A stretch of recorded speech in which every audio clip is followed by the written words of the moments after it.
Paranoid na si Putin ay nagpapanik dahil paulit-ulit siyang nabibigo na makagawa ng anumang kapansin-pansing progreso sa Ukraine. Nakakakita na si Putin ng banta sa bawat sulok ng Kremlin. Kumalat ang bulong ng kudeta matapos ang may biglang nagdilim sa Moscow. Maaring ito na ang katapusan ng isang diktador, ang pagbagsak ng isang tirano. Sa mayon, lahat ay patungo sa malaking pangyayari. Malapit na mangyari ang pagpapatalsik kay Putin. Galing ang balita sa Russian Telegram channel na VCHK OGPU.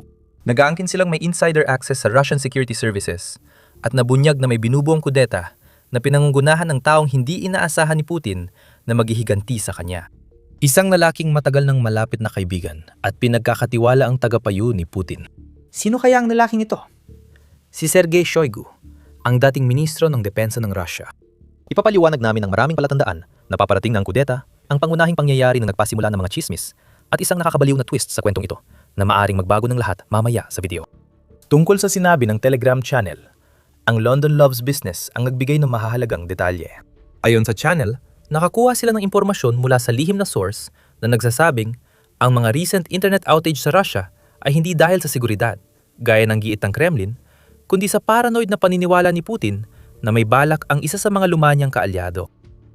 Ayon sa channel, ang cellphone at internet restriction sa sentro ng kabisera at ilang bahagi ng Moscow ay kahina-hina lang nagtugma sa simula ng investigasyon laban sa mga malalapit kay Shoigu at sa kanya mismo. Paano ito nangyayari kung malapit na kaalyado ni Putin si Shoigu? Madalas nabibili at naibebenta ang katapatan sa administrasyon ni Putin. Ang pagbanggit kay Shoigu bilang dating ministro ng depensa ng Russia ay nagpapakita kung bakit nababahala ang mga kaalyado ni Putin. Noong Mayo, 2024 nagdesisyon si Putin na tanggalin si Shoigu bilang ministro ng depensa ng Rusya. Dumating ang desisyong ito matapos ang mahigit 2 taong digmaan ng Russia laban sa Ukraine.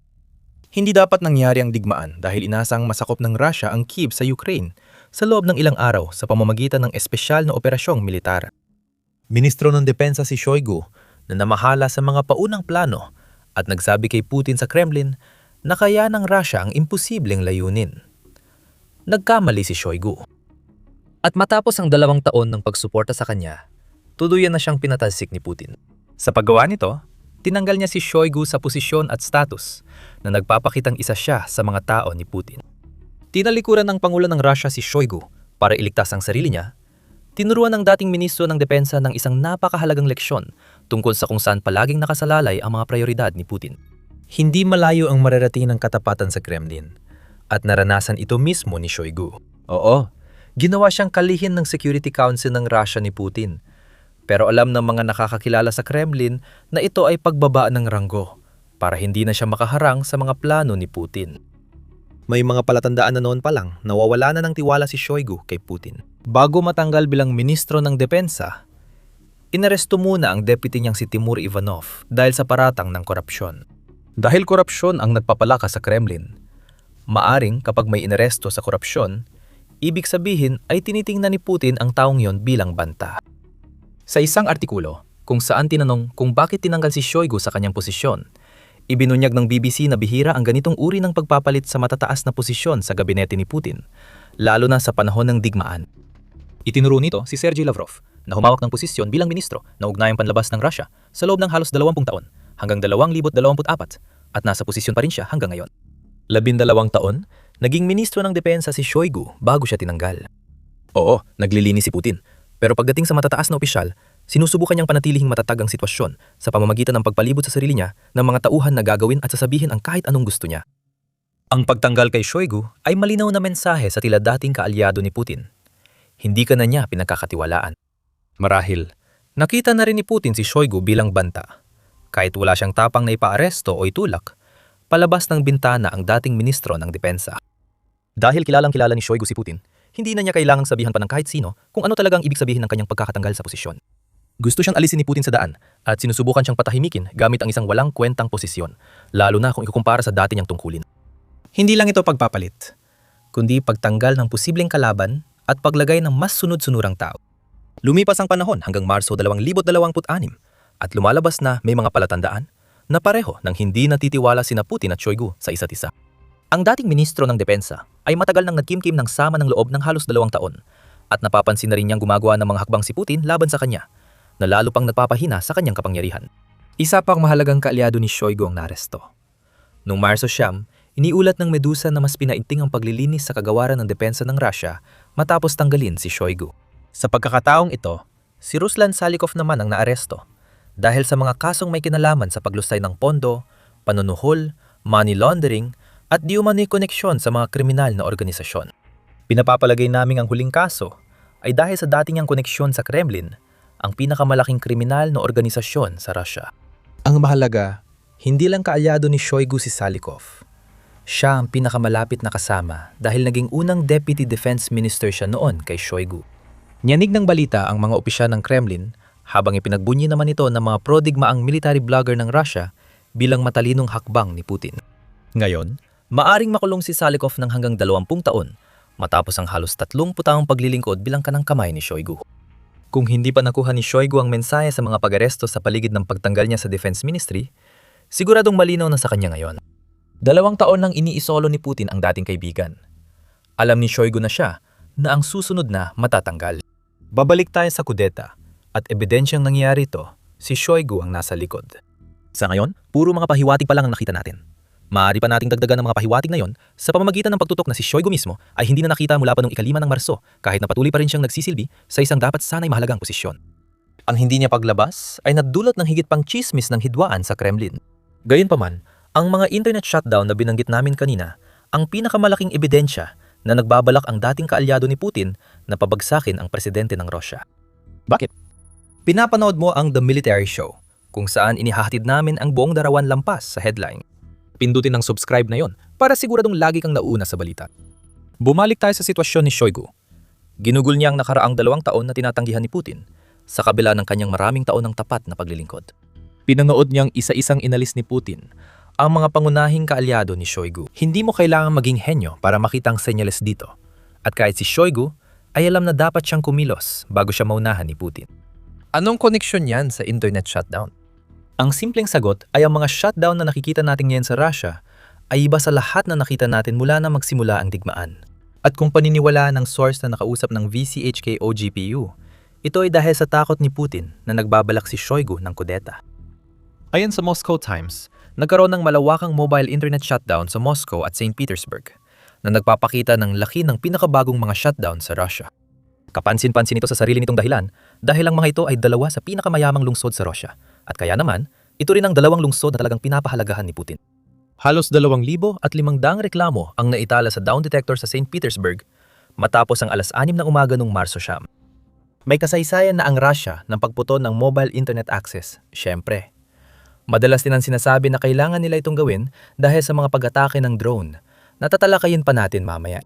At nagresulta ito sa pagiging nunggunan ng Russia sa buong mundo pagdating sa mga pagkaantala ng internet noong 2025. Sa 37,100 at 66 na oras ng pagkaantala na nakaapekto halos sa lahat ng 100 at 46 na milyong tao sa bansa, ang nakita natin sa Moscow at St. Petersburg ay medyo matindi. Pero hindi ito labas sa karaniwan. O baka naman. May maliit na detalye sa kwentong ito na nagpapakita na ang pinakahuling pagkaantala ay mas may kinalaman sa paranoia ni Putin kaysa sa iba pang dahilan. Ipinaliwanag ng Combat Veteran News na ang pinakahuling shutdown na ito ay nangyari upang hindi maisama ang mga pangunahing opisyal ng gobyerno na gusto ni Putin na manatiling may alam sa mga nangyayari. Ayon sa Combat Veteran News, napatunayan hindi lang ito panlabas na pag-hack dahil nilimita ng access sa whitelist na aprobado ng gobyerno. May ilang cellphone pa ring may internet, kahit nahihirapan ng karamihan sa Moscow at St. Petersburg. Mukhang nailagay ang mga cellphone na ito sa whitelist, kaya halos immune sila sa shutdown. Makikita natin na si Putin ay gumawa ng antas sa matataas na hanay ng Kremlin para sa mga lubos niyang pinagkakatiwalaan. Lumit ang listahan mula nang lusubin niya ang Ukraine, pero gamit ang whitelist, napuputol niya ang komunikasyon ng mga tinatarget habang nakakakonekta pa rin ang kanyang mga kasamahan. Sa madaling salita, ito ay isang shutdown na aprobado ng gobyerno na hindi isinamang mga taong kailangan ni Putin na manatiling may alam sa mga nangyayari. At matagal lang pinaplano ni Putin ang ganitong bagay. Noong ika-20 ng Pebrero, nilagdaan ni Putin ang bagong batas na nagbibigay kapangyarihan sa FSB na utusan ng mga internet service provider na higpitan ng access base sa kanyang utos. Wala pang isang buwan nang lumipas, Nakita natin mismo kung paano isinakatuparan ni Putin ang napakalaking pang-aabuso ng kapangyarihan na ito para putulin ang internet para sa lahat, maliban sa piling ilan. Maaring naalala mo ang CP na ibinahagi namin mula sa VCHK o GPU kanina. Particular, ang bahagi tungkol sa pinakahuling shutdown na ito nakasabay ng paglulunsad ng investigasyon sa mga pinakamalalapit kay Shoigu, kabilang ng inarestong si Salikov, ay nagpapakita sa atin na ito ay isang sinadyang hakbang ng Kremlin. Nawalan ng komunikasyon ng mga kaalyado ni Shoigu, binigyang daan ng FSB at mga tauhan ni Putin na supilin ang mga pinaghihinalaang nagsasabuatan laban sa kanya. Iba naman ang sinasabi ng Kremlin. Habang napilit ang gumamit ng walkie-talkie ang mga karaniwang Ruso, iginiit ng Kremlin na ang pagkawalan ng serbisyo ay para sa seguridad at mananatili hanggang kailangan pa ang mga hakbang. Kung may inaasahan kang linaw sa mga sagot na yon, malas ka. Sinigurado ng Kremlin na halos walang binanggit tungkol sa mga pagkawala ng serbisyo na umabot pa sa State Duma ayon sa Guardian. Samantala, tumaas ng 27% ang benta ng mga walkie-talkie sa Russia at ang paggamit ng pager ay tumaas ng 73%. Ibinabalik ni Putin ang Russia sa pre-internet era. O mas partikular pa, ibinabalik niya ang mga bahagi ng Russia na hindi niya pinakakatiwalaan, na tila halos buong bansa sa panahon kung kailan mas mahirap makipagkomunikasyon ng palihim sa kanya. Sa totoo lang, totoo ang sinabi ng Kremlin tungkol sa pinakabagong pagkawala ng koneksyon para sa seguridad. Hindi nito binanggit na walang kinalaman ito sa seguridad ng Russia, kundi para lamang pakalmahin si paranoid na Putin na natatakot kay Shoigu. Nagpaliwanag pa ang Combat Veteran News. May chismis na ang mga lugar sa Moscow na nag-blackout ay kinaroroonan ng mahalagang pasilidad militar at seguridad ayon sa kanya. Lalo nitong pinapatibay na ginawa ni Putin ito para pahinayin ang komunikasyon ng mga kasabo at tiyaking malaya ang kilos ng kanyang anti-coup na puwersa. Mas mahusay makipag-ugnayan at magkomunika ang puwersa ng seguridad ni Putin. Kaya laging nauna sila sa mga nagpaplano ng kudeta, kung totoo man ito, ayon sa Combat Veteran News. Iyan ay nagbibigay ito ng bagong interesanteng pananaw sa pagkakaaresto kay Salikov. Bago bigyan ni Putin ng kapangyarihan ng FSB na isarang komunikasyon, posible pang mabalaan ang mga posibleng maaresto. Maaring nakuha pa rin ng Kremlin ang mga tao nila, pero kung may banta ng kudeta, sana naging hudyat ang mga hindi na ipadalang babala nung huling pag-aresto para kumilos laban kay Putin bago dumating ang kanyang mga alipores. Hindi natanggap ni Salikov ang mga senyas. Ganon din ang iba. Maliban sa ilang piling taong personal na pinili ni Putin gamit ang bagong whitelist niya. Ang problema sa ganitong sabuatan, hindi mo mapapatunayan hanggat di pa ito nangyayari. Pero ang maaaring nakita natin sa pag-aresto kay Salikov at sa mga internet shutdown, bago ito ay ang kakayahan ni Putin na manatiling isang hakbang sa unahan ng dati niyang ministro ng depensa habang naghahanda si Shoigu para sa pag-agaw ng kapangyarihan. Malalaman pa natin sa mga susunod na linggo kung may planong kudeta, lalo na kung maaresto si Shoigu o tamaan siya ng Russian Death Syndrome. Pero may isa pang twist sa kwentong ito. Posible rin na isang particular na presidente ng US ang nasa likod ng mga pinakahuling takot ni Putin sa kudeta. Manatili kayo hanggang dulo at ipapaliwanag namin kung bakit. Bago pa man yon, at kahit wala pa ang hinala na tinalikuran na ni Shoigu si Putin, ang nakikita natin sa mga pinakabagong internet shutdown ay ang paranoia ni Putin na umaabot na sa puntong naapektuhan na ang bawat aspeto ng lipunang Ruso. Matagal nang napag-uusapan ng takot ni Putin para sa kanyang buhay at posisyon. Noong Mayo 2025, iniulat ng New Voice of Ukraine na nagbigay ng pahiwatig si Putin tungkol sa posibleng kahalili niya. Ang tila inosenteng gawain ng isang diktador ay palatandaan pala ng paranoia ni Putin ayon kay political analyst Vadim Denisenko. Sa pananaw ko, ang pangunahing dahilan ay malamang na ang lalong lumalalang paranoid na pag-iisip ni Putin ayon kay Denisenko sa panayam at dagdag pa niya, madalas na nagiging paranoid ang mga tumatandang diktador tungkol sa mga tao sa kanilang paligid. Ang paranoia na yon, sa palagay ko, ang siyang tuluyang nagtulak sa kanya para simulan ng pag-uusap tungkol sa isang kahalili. Ang usapan tungkol sa kahalili ay hindi pa tungkol sa pag-aalala ni Putin kapag wala na siya, kundi para ipakita sa mga nagbabalak laban sa kanya na posibleng makuha nila ang gusto nila balang araw. Ang kailangan lang nilang gawin ay manatiling tapat ng kaunti pang panahon at maaring piliin sila ni Putin bilang taong susunod sa kanyang mga yapak. Isa itong hungkag na uri ng pangako na ipinahihiwatig ng isang leader na nag-aalala lang na mapanatili ang mga buitre sa politika na malayo sa kanya. Bumibili ng oras si Putin kapag binabanggit niya ang susunod na mangyayari. Kaya niyang kumilos laban sa mga natukso sa pain na inialok niya. May posibilidad na ang lahat ng ito ay isang sabwatan na basta na lang inimbento mula sa wala. Isa sa pinakamatinding tinig ng pagtutol dito ay si Anton Barbashin, co-founder at editorial director ng Riddle Russia. Sa panayam ng Kyiv Independent, sinabi niya, "Kalokohan ito. Kung gusto talagang patalsikin si Pangulong Vladimir Putin ng mga elitista ng Russia, nangyari na sana ito noong 2022. Dagdag pa niya, maaring kumayag si Shoigu na buwagin ng kanyang grupo kapalit ng imunidad mula sa ganti ni Putin matapos siyang tanggalin sa Ministry ng Depensa ng Russia noong 2024. Maharing pinalaki lang ng VCHK OGPU ang issue tungkol sa umanay source na nagsiwalat ng planong kudeta ni Shoigu. Pero hindi makakatulong kay Putin ang bagong nangyari sa kanyang paranoia. Maraming hakbang si Donald Trump noong 2026 kabilang ang pagpapatalsik kay Nicolas Maduro ng Venezuela at pagpatay kay Ali Khomeini ng Iran sa Operation Epic Fury. Ayon sa Combat Veteran News, posible raw na pinapanood ni Putin ito at iniisip na siya ang susunod sa listahan ni Trump. Maaring epekto ito ng pulisya ni Pangulong Donald Trump na imbes tugisin ang sistema ng Estado, pinipili niyang palitan ng leader ng mas madaling makatrabaho, ayon sa Combat Veteran News. Sapat na yon para mapaisip ka, hindi ba?